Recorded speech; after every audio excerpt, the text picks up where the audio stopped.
Hello everyone. एक बार फिर से आप सभी का स्वागत है आपका अपने यूट्यूब चैनल एजुकेशनल गैलरी में।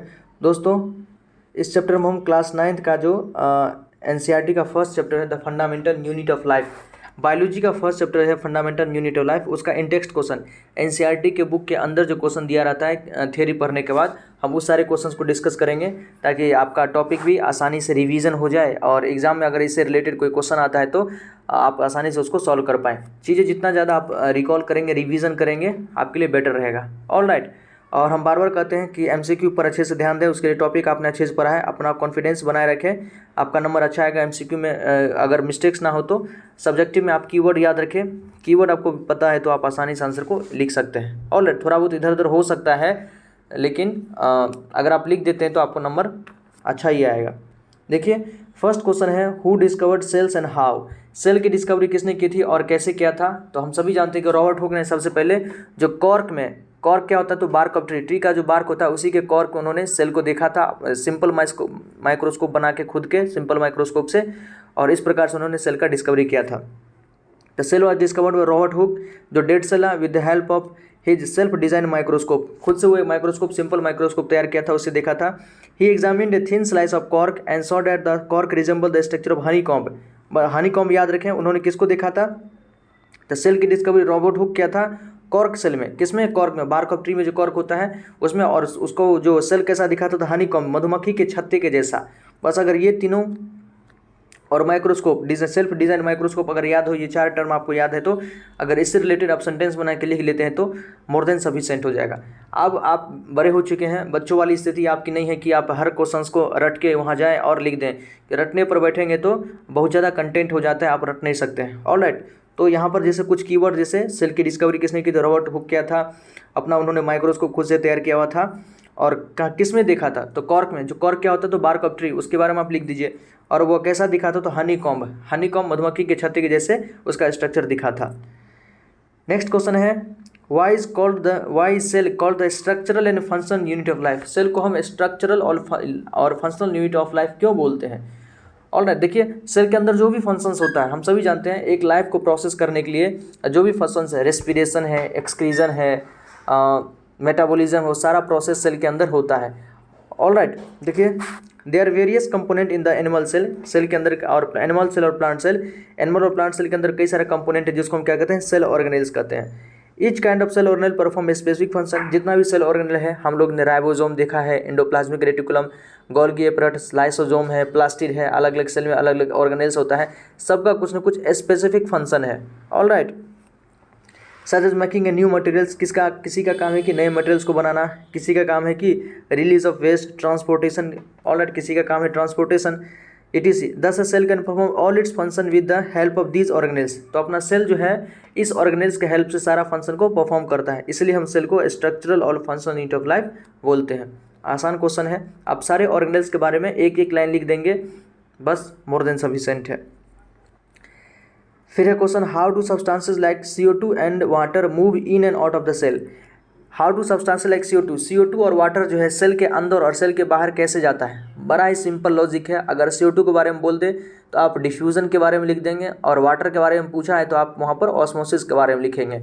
और कोई भी चीज़ हाई कंसंट्रेशन से लो कंसंट्रेशन जाता है जिसको हम डिफ्यूज़न कहते हैं। तो CO2 जब सेल के अंदर अगर CO2 की कंसंट्रेशन ज़्यादा हो जाएगा, CO2 का कंसंट्रेशन ज़्यादा कैसे होगा? तो रेस्पिरेशन, जब सेल रेस्पिरेशन करता है ना तो ग्लूकोज का बर्न करता है, ग्लूकोज को ऑक्सीजन के हेल्प से उसको बर्न करता है।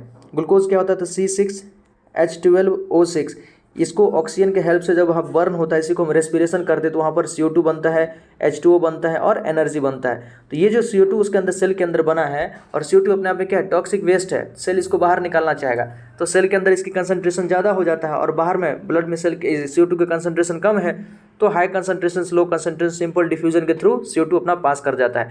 तो CO2 तो डिफ्यूजन के थ्रू चला गया बाहर। पानी के बारे में पूछे, वाटर के बारे में, तो वाटर भी अगर सेल के अंदर ज़्यादा है तो ऑस्मोसिस के थ्रू, सेलेक्टिवली परमेबल मेम्ब्रेन के थ्रू अगर वाटर मूव करे तो उसको हम क्या कहते हैं? ऑस्मोसिस कहते हैं। इससे सेल के बाहर चला जाता है। यदि सेल के अंदर कम हो तो सेल के अंदर चला जाता है, तो वहाँ पर हम दोनों चीज़ को लिख सकते हैं। नेक्स्ट क्वेश्चन है, अच्छा क्वेश्चन है, why is the plasma membrane called a selectively permeable membrane. Plasma membrane को हम सिलेक्टिवली परमेबल मेम्ब्रेन क्यों कहते हैं? क्योंकि प्लाज्मा मेम्ब्रेन किसी भी चीज़ को सेलेक्ट करके, मतलब हर चीज़ प्लाज्मा मेम्ब्रेन के अंदर आसानी से अंदर और बाहर आ जा नहीं सकता है। कोई भी चीज़ अंदर बाहर आ जा तभी आएगा जाएगा जब जो प्लाज्मा मेम्ब्रेन उसको पहले सेलेक्ट करेगा, मतलब चूज करेगा कि उसके लिए वो चीज़ें बेनिफिशियल है या नहीं है, उसको कहीं नुकसान तो नहीं पहुंचा सकता है, हार्मफुल तो नहीं कर सकता है। ऐसी चीज़ों को वो सेलेक्ट करके ही अंदर और बाहर आने और जाने दिया जा सकता है। इसलिए प्लाज्मा मेम्ब्रेन को हम सेलेक्टिवली परमेबल मेम्ब्रेन बोलते हैं। देखिए, द प्लाज्मा मेम्ब्रेन सेलेक्टिवली, ये शब्द बहुत ही ज़्यादा इंपॉर्टेंट है। Selectively allows the entry and exit of some material in and out of the cell. जो प्लाज्मा मेम्ब्रेन होता है वो सिलेक्ट करके चीज़ों को अलाउ करता है, परमिशन देता है कि वो चीज़ें सेल के अंदर या बाहर जाएगा। It also prevent movement of some other material, कुछ मटेरियल के मूवमेंट को ये प्रिवेंट भी करता है। ऑब्वियसली बात है, कोई अगर टॉक्सिक सब्सटेंस आ जाए या सेल के अंदर कोई बेनिफिशियल चीज़ है, उसको बाहर नहीं जाने देगा, टॉक्सिक सब्सटेंस को अंदर नहीं आने देगा, इसलिए उसको हम सिलेक्टिवली परमेबल मेम्ब्रेन कहते हैं। बस याद रखें क्यों कहते हैं सिलेक्टिवली परमेबल मेम्ब्रेन। तो सेल जो है सिलेक्ट करने के बाद ही चीज़ों को अंदर और बाहर जाने की परमिशन देता है, इसलिए हम प्लाज्मा मेम्ब्रेन को सिलेक्टिवली परमेबल मेम्ब्रेन बोलते हैं। All right, next question, can you name the 2 organelles we have studied that contain their own genetic material. 2 ऐसे सेल ऑर्गेनेल्स का नाम बताइए जिसके पास अपना जेनेटिक मटेरियल हो, मतलब डीएनए हो, राइबोसोम हो, आरएनए हो। तो हम जानते हैं माइटोकॉन्ड्रिया और जो प्लास्टिड होता है, क्लोरोप्लास्ट, उस सबके पास अपना डीएनए होता है, आरएनए होता है, इसी को हम जेनेटिक मटेरियल कहते हैं। तो माइटोकॉन्ड्रिया एंड प्लास्टिड याद रखें, माइटोकॉन्ड्रिया और प्लास्टिड के पास अपना जेनेटिक मटेरियल होता है। नेक्स्ट है, if the organisation of a cell is destroyed due to some physical और chemical influence what will happen. अगर सेल का ऑर्गेनाइजेशन, सेल का संगठन, सेल का जो स्ट्रक्चर है वही अगर डिस्ट्रॉय हो जाए किसी फिजिकल या केमिकल इन्फ्लुएंस प्रभाव के कारण, तब क्या होगा? ऑब्वियसली बात है, अगर सेल का स्ट्रक्चर ही गड़बड़ हो जाए तो सेल काम करना बंद कर देगा, सेल डेड कर जाएगा। The cell will not be able to perform its basic function, cell जो अपना बेसिक फंक्शन जो उसका काम है वो नहीं कर पाएगा। And die after some time, कुछ समय के बाद सेल मर जाएगा। नेक्स्ट है, why are lysosome known as suicidal bag of the cell.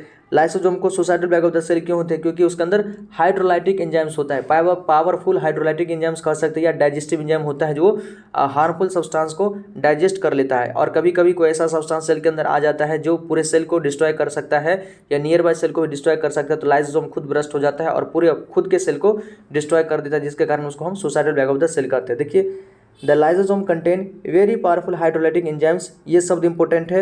उसके पास क्या होता है? तो एंजाइम्स होता है। कैसा एंजाइम? वेरी पावरफुल, इस लाइन को रखेंगे। वेरी पावरफुल हाइड्रोलाइटिक एंजाइम्स उसके अंदर होता है, which are capable of breaking down organic matter, जिसके पास क्षमता होती है, योग्यता होता है कि वो ऑर्गेनिक मैटर को ब्रेक कर सकता है। For example, when a cell gets damage, जब कभी सेल डैमेज हो जाता है, the lysosome burst and enzyme digest their own cell. तो लाइसोसोम क्या करता है? खुद को ब्रस्ट कर लेता है और अपने एंजाइम्स को, लाइसोसोम खुद ब्रस्ट हो जाता है, अपने एंजाइम से पूरे सेल को डाइजेस्ट कर लेता है, इसलिए लाइसोसोम को हम suicidal bag of the cell कहते हैं। ऑल राइट, नेक्स्ट है, we are a protein synthesise inside the cell. तो प्रोटीन राइबोसोम के अंदर, राइबोसोम को हम protein factory of the cell भी बोलते हैं। Ribosome are the site of protein synthesis. Ribosome याद रखिएगा मेम्ब्रेनलेस सेल ऑर्गेनेल है, मतलब इसके ऊपर कोई मेम्ब्रेन नहीं होता है। ऑल राइट, और साथ ही साथ राइबोसोम चाहे प्रोकैरियोटिक सेल हो या यूकैरियोटिक सेल हो, सब के अंदर पाया जाता है राइबोसोम। तो ribosome are the site of protein synthesis. इसलिए रफ एंडोप्लाज्मिक रेटिकुलम का एक काम क्या है? तो प्रोटीन सिंथेसिस ही काम है, क्योंकि उसके पास क्या है? तो राइबोसोम होता है। अब एक्सरसाइज का क्वेश्चन है, make a comparison and write down ways in which plant cell are different from animals. मतलब प्लांट सेल एनिमल सेल से किस प्रकार से डिफरेंस है, दोनों के बीच में एक क्या डिफरेंस लिखना है आपको, सिंपल डिफरेंस लिखना है। Comparison of plant and animal cell, plant और एनिमल सेल के बारे में यहाँ पर आप डिफरेंस लिख दीजिए। तो फर्स्ट देखिए, प्लांट सेल की बात करें तो cell wall is present outside the plasma membrane. जो प्लांट सेल होता है ना, प्लांट सेल के प्लाज्मा मेम्ब्रेन के बाहर क्या होता है? तो एक सेल वॉल होता है, और सेल वॉल याद रखिएगा परमिएबल होता है, सेलुलोज का बना होता है। ये चीज़ ध्यान रखेंगे कि सेल वॉल परमिएबल होता है, सेलुलोज का बना होता है। जनरली रेगुलर इन शेप, जो इसका शेप रेगुलर होता है। Larger in size than animal cell, plant cell का जो साइज होता है एनिमल सेल के साइज से थोड़ा बड़ा होता है। इसके अंदर प्लास्टिड प्रेजेंट होता है, और प्लास्टिड भी 3 प्रकार का हम याद रखेंगे, chloroplast, chromoplast, leucoplast. Chloroplast green colour plastid, chromoplast colourful plastid, leucoplast colourless. Leuco का मतलब ही होता है वाइट कलर या कलरलेस। आपने लिकोप्लास्ट पढ़ा है जैसे प्लास्टिड में, तो क्या होता है? Colourless plastid. लिकोसाइट पढ़ा है, WBC वाइट ब्लड सेल, वो भी क्या होता है? वाइट ब्लड सेल, मतलब उसका कलर कुछ नहीं होता, लिकोसाइट्स होता है। तो लिको का मतलब ही कलरलेस होता है। फिर a permanent and large vacuole is present. जो प्लांट सेल होता है उसके अंदर एक तो वैक्यूल होगा ही, और कैसा होगा, लार्ज वैक्यूल होगा। ये कुछ प्लांट और एनिमल के बीच में डिफरेंस है। एनिमल में देखिए वही सेल वॉल एब्सेंट होगा, इसका शेप रेगुलर नहीं होता है, इरेगुलर शेप होता है। साइज इसका जो एनिमल सेल का साइज होता है थोड़ा छोटा होता है। प्लास्टिड एब्सेंट होता है। ऑल राइट, यूग्लिना को छोड़कर, यूग्लिना के बारे में हो सकता है आपने को अगर नहीं पता है तो उसको मतलब छोड़ दीजिए। यूग्लिना क्या, connecting link between plant and animal. इसमें प्लांट और एनिमल दोनों का कैरेक्टर मिलता है, इसलिए यूग्लिना के अंदर जो है प्लास्टिड प्रेजेंट होता है। वैक्यूल्स इसमें या तो छोटा होगा या नहीं होगा। Vacuoles are many small and temporary, मतलब जो होता तो है छोटा होता है या टेम्परेरी होता है। नेक्स्ट क्वेश्चन है, how is prokaryotic cell different from eukaryotic cell. बड़ा इंपॉर्टेंट क्वेश्चन है, वीवीआई क्वेश्चन इसको मानिए। ये क्वेश्चन, इससे कई प्रकार का क्वेश्चन पूछा जा सकता है। सबसे पहला तो ये क्वेश्चन पूछा कि प्रोकैरियोटिक सेल यूकैरियोटिक के बीच में डिफरेंस क्या है। तो पता है प्रो मतलब प्रिमिटिव होता है, कैरियन मतलब न्यूक्लियस, मतलब वैसा सेल जिसका न्यूक्लियस बहुत प्रिमिटिव हो, या कह सकते हैं कि जो प्रोकैरियोटिक सेल होता है उसका न्यूक्लियर रीजन क्या होता है, अनडिफाइंड होता है। ऑल राइट, और जो यूकैरियोटिक सेल होता है उसका न्यूक्लियर रीजन क्या होता है, वेल डिफाइंड होता है, और उसके ऊपर एक न्यूक्लियर मेम्ब्रेन भी होता है। जो यूकैरियोटिक सेल हो, यूकैरियोटिक में न्यूक्लियर रीजन बढ़िया होगा, न्यूक्लियर मेम्ब्रेन होगा इसके ऊपर, प्रोकैरियोटिक में न्यूक्लियर मेम्ब्रेन नहीं होता। ये सबसे पहले लिख सकते हैं। फिर प्रोकैरियोटिक में क्रोमोसोमों का नंबर कितना होता है, एक होता है, क्रोमोसोम सिंगल होता है। ऑल राइट, और यूकैरियोटिक सेल में एक से ज़्यादा, मोर देन वन क्रोमोसोम, एक से ज़्यादा क्रोमोसोम हो सकता है। अगर ह्यूमन की बात करें तो हमारे पास टोटल 46 क्रोमोसोम है या 23 पेयर है। पाइजम सटाइवम जो पी प्लांट होता है ना, मेंडल जिस पे एक्सपेरिमेंट किया था उसमें टोटल 14 क्रोमोसोम होता है। अलग अलग डॉग में क्रोमोसोम का नंबर अलग होता है, एलिफेंट में क्रोमोसोम का नंबर अलग होता है, आनियन में अलग होता है। सब जितना भी ऑर्गेनिज्म है, जितना भी स्पीसीज है, सब के अंदर क्रोमोसोम का नंबर अलग अलग होता है। तो यूकैरियोटिक में क्रोमोसोम एक से ज़्यादा हो सकता है, लेकिन जो प्रोकैरियोटिक उसमें क्रोमोसोम का नंबर एक ही होता है। फिर प्रोकैरियोट में बात करें तो membrane bound cell organelles. Prokaryote में कोई भी मेम्ब्रेन बॉन्ड जैसा माइटोकॉन्ड्रिया नहीं होता है, लाइसोसोम नहीं होता है, गोल्गी बॉडी नहीं होता है, एंडोप्लाज्मिक रेटिकुलम नहीं होता है। ये प्रोकैरियोटिक सेल के अंदर नहीं होता है। और यूकैरियोटिक के अंदर membrane bound cell organelle present होता है। ऑल राइट, इसके अलावा प्रोकैरियोटिक सेल का जो साइज होता है 1 माइक्रोमीटर के आसपास, 1 माइक्रोमीटर मतलब 10⁻⁻6 मीटर के आसपास इसका साइज होता है। और यूकैरियोटिक सेल का साइज 5 से 100 माइक्रोमीटर, इसका है 1 माइक्रोमीटर, और यूकैरियोटिक का 5 से 100 माइक्रोमीटर के बीच में। तो ये डिफरेंस है प्रोकैरियोटिक और यूकैरियोटिक के बीच में। नेक्स्ट क्वेश्चन है, what would happen if the plasma membrane rupture और ब्रेक डाउन। अगर प्लाज्मा मेम्ब्रेन ही रप्चर कर जाए या टूट जाए तो क्या हो सकता है। देखिए, in case of plasma membrane rupture और break down, all the useful substance will move out of the cell. जितना भी सेल के अंदर जो भी यूजफुल सब्सटेंस है, उसका साइटोप्लाज्म है, सेल ऑर्गेनेल्स है, सब क्या करेगा, बाहर की तरफ आ जाएगा, बाहर आ जाएगा। There will be no difference between content and its external environment. उसके अंदर का जो कंटेंट है और एक्सटर्नल इन्वायरमेंट, उसके बीच में कोई भी डिफरेंस नहीं रह जाएगा, क्योंकि हम जानते हैं प्लाज्मा मेम्ब्रेन क्या होता है, एक बाउंड्री तैयार करता है। बाउंड्री कहाँ पर, तो बाहर और अंदर का जो मीडियम है, इस दोनों के बीच में एक बाउंड्री तैयार करता है, तो उस दोनों के बीच में कोई डिफरेंस नहीं रह पाएगा। क्वेश्चन 4 है, what would happen to the life of a cell if there was no Golgi apparatus. अगर सेल के अंदर गोल्गी एपरेटस ना हो तब क्या होगा, तो गोल्गी एपरेटस का जो काम है वो सारा काम रुक जाएगा। तो आपको उसका पूरा फंक्शन पता होना चाहिए गोल्गी एपरेटस। देखिए, effect of absence of Golgi apparatus on life of a cell. Cell के लाइफ पर क्या इफेक्ट पड़ेगा गोल्गी एपरेटस के एब्सेंस में, वो हम देखते हैं। फर्स्ट है the packaging and dispatching of different types of protein to various target inside and outside of the cell will be influenced. हम जानते हैं गोल्गी एपरेटस का सबसे मेजर रोल क्या था, जो एंडोप्लाज्मिक रेटिकुलम से चीज़ें बन के आ रही थी उसका ये पैकेजिंग कर रहा था। एक प्रकार से उसको पैकेजिंग कर रहा था, पैकेट में उसको बंद करके फिर उसको डिस्पैच भी कर रहा था। तो ये काम रुक जाएगा। द पैकेजिंग एंड डिस्पैचिंग, याद रखिए, पैकेजिंग और डिस्पैचिंग काम जो है अलग अलग सब्सटेंस का, अलग अलग प्रोटीन का, जो सेल के अंदर और सेल के बाहर, वो रुक जाएगा। पहला तो यही होगा। फिर है the product of cell can not be stored and modified later. जो सेल का वो कुछ सारा जो प्रोडक्ट था उसको ये मॉडिफाई करने में भी हेल्प करता था। हम पढ़े थे सिंपल शुगर को कॉम्प्लेक्स शुगर में कन्वर्ट करने का काम गोल्गी एपरेटस ही करता है, तो वो मॉडिफिकेशन नहीं हो पाएगा। तीसरा है there will be effect on lysosome formation. Lysosome formation में भी कुछ न कुछ इफेक्ट पड़ेगा।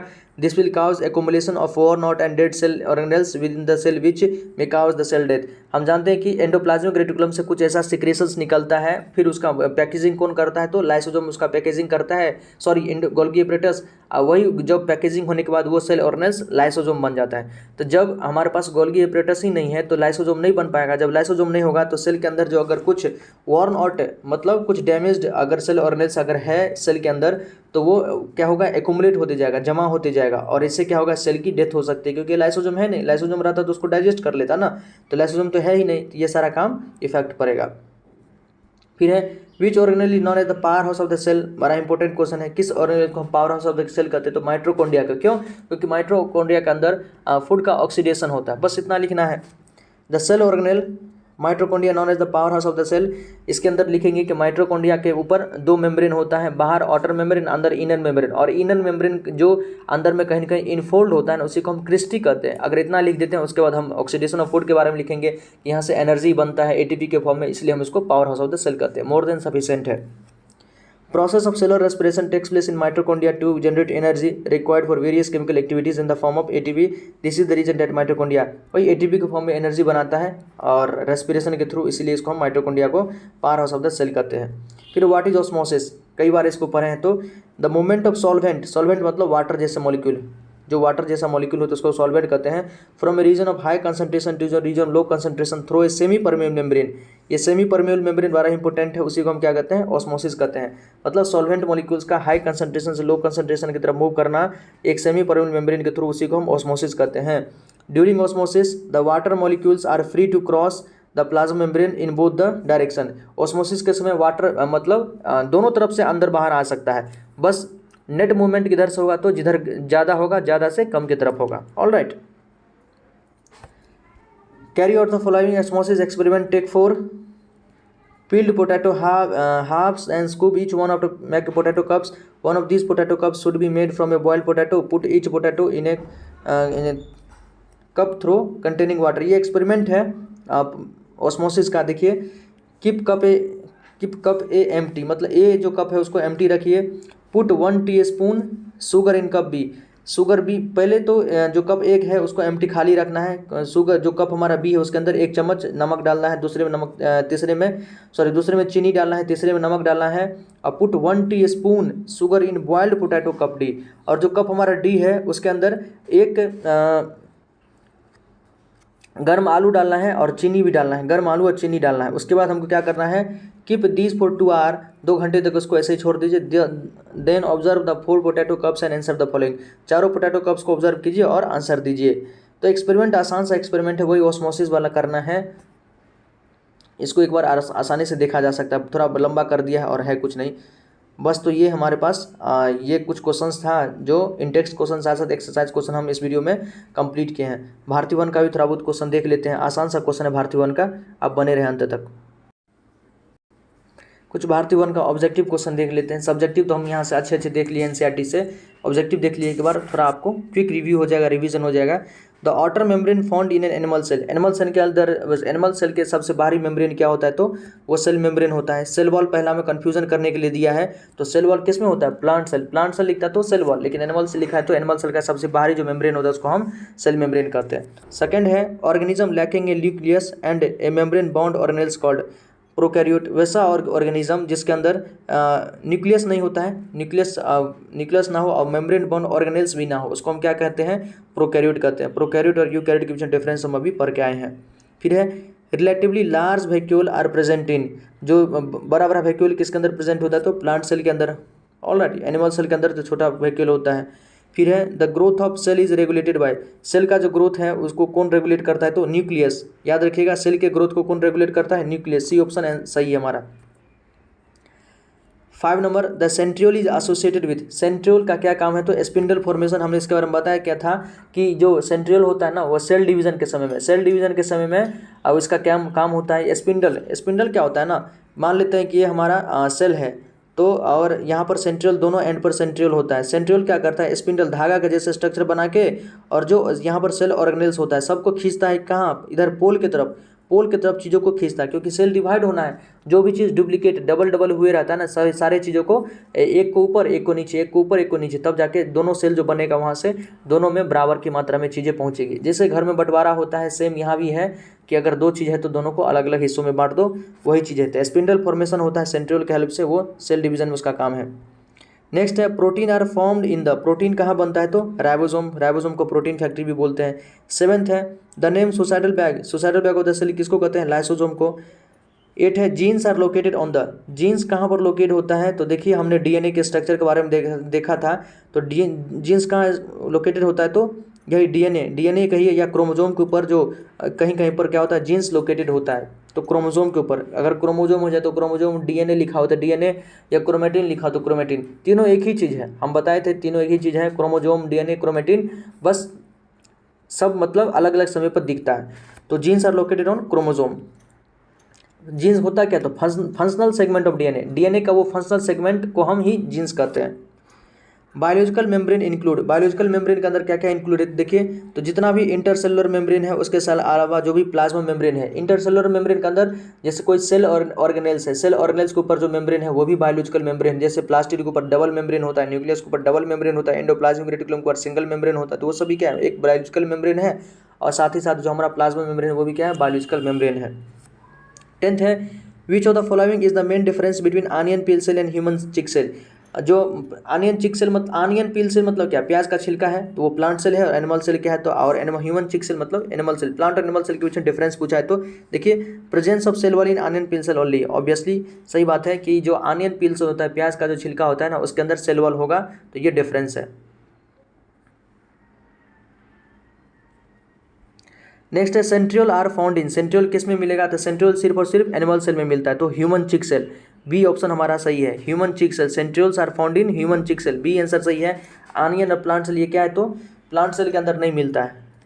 नेक्स्ट है cell wall is, cell wall कैसा होता है, परमिएबल, सेल वॉल कैसा होता है, परमिएबल होता है, सेमी परमिएबल या सेलेक्टिवली परमिएबल बोले तो वो हमारा प्लाज्मा मेम्ब्रेन होता है। 13 the network of tubule like structure running through the cytoplasm is called, उसको क्या कहते हैं, ट्यूब के जैसे स्ट्रक्चर होता है जो पूरे साइटोप्लाज्म में मूव करे, उसको क्या कहते हैं, एंडोप्लाज्मिक रेटिकुलम कहते हैं। दो प्रकार का एसईआर होता है और आरईआर होता है। The inner membrane of mitochondria forms, mitochondria का जो इनर मेम्ब्रेन कहीं कहीं पर एक कह सकते हैं कि स्ट्रक्चर बनाता है क्रेस्ट एंड टफ का, उसको हम क्या कहते हैं, उसको हम क्रिस्टी कहते हैं। क्रिस्टी, थाइलाकॉइड और सिस्टर्नी के बारे में हमने अच्छे से डिस्कस किया है, इसको ध्यान रखिए। नेक्स्ट है वेरियसली कलर्ड प्लास्टिड, जो अलग अलग कलर का, जिसको हम कलरफुल भी कहते हैं, कलरफुल प्लास्टिड हमारा chromoplast, chromoplast, colourful plastid, chloroplast, green colour plastid, और लिकोप्लास्ट, व्हाइट कलर प्लास्टिड या कलरलेस प्लास्टिड। 16th है the colourless dense SAP present inside the nuclear membrane is called, nuclear membrane के अंदर जो सैप प्रेजेंट होता है उसको क्या कहते हैं, न्यूक्लियोप्लाज्म। जैसे साइटोप्लाज्म होता है ना सेल के अंदर साइटोप्लाज्म, तो न्यूक्लियस के अंदर जो सेल सैप प्रेजेंट उसको हम न्यूक्लियोप्लाज्म कहते हैं। नेक्स्ट है the stretches of DNA from which carry information for protein synthesis called, DNA का वह सेगमेंट जो प्रोटीन सिंथेसिस के लिए मैसेज को इन्फॉर्मेशन को कैरी करता हो उसको क्या कहते हैं, जीन्स कहते हैं, क्या कहते हैं, जीन्स कहते हैं। 18 है the tips of the chromosome, chromosome के टिप्स को क्या कहते हैं, क्रोमोजोम के टिप्स को हमने बात किया था, सेंट्रोमियर से जो ऊपर वाले पार्ट को क्या कहते हैं, टेलोमियर कहते हैं, टेलोमियर। और जहाँ से दोनों क्रोमेटिड जो सेंट्रोमियर का जो यहाँ, इसको क्या कहते हैं, इसको कहते हैं सेंट्रोमियर या काइनेटोकोर, सेंट्रोमियर या काइनेटोकोर इसको कहते हैं आर्म कहते हैं, ये ध्यान रखिए। A haploid set of chromosome, chromosome का जो हेप्लॉइड सेट होता है उसको हम क्या कहते हैं, तो जीनोम, याद रखिएगा, haploid set of chromosome are called genome है। 20 नंबर है the semi permeable membrane in the plant cell allows the diffusion हब, जो प्लांट सेल के अंदर जो सेमी परमेबल होता है वो किसके डिफ्यूजन को परमिशन देता है, तो सॉल्यूट और सॉल्वेंट दोनों मॉलिक्यूल्स को।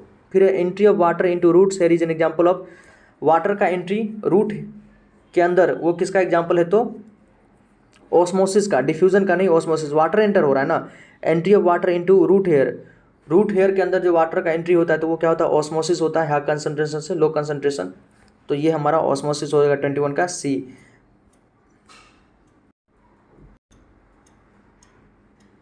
तो ये कुछ इंपॉर्टेंट क्वेश्चन था, आप इसको अच्छे से रिवाइज कर लीजिए, एनसीईआरटी का और इसका भी क्वेश्चन अच्छे से रिवाइज कर लीजिए। आपका क्वेश्चन जो है अगर यहाँ इतना चीज़ आपको एक प्रकार से इसका कंसेप्ट पूरा बना हुआ है तो आपसे एग्जाम में गड़बड़ नहीं होगा। ऑल राइट, ध्यान रखिएगा, कोई क्वेरी हो तो कमेंट सेक्शन में जरूर बताइएगा, और प्लीज़ अपना फीडबैक दें ताकि हमें भी पता चले आपको कैसा लग रहा है, ताकि हम आगे और इम्प्रूव कर पाएँ। अच्छा लगा तो प्लीज़ चैनल को सब्सक्राइब कीजिए, वीडियो को लाइक कीजिए। बहुत बहुत धन्यवाद, जय हिंद।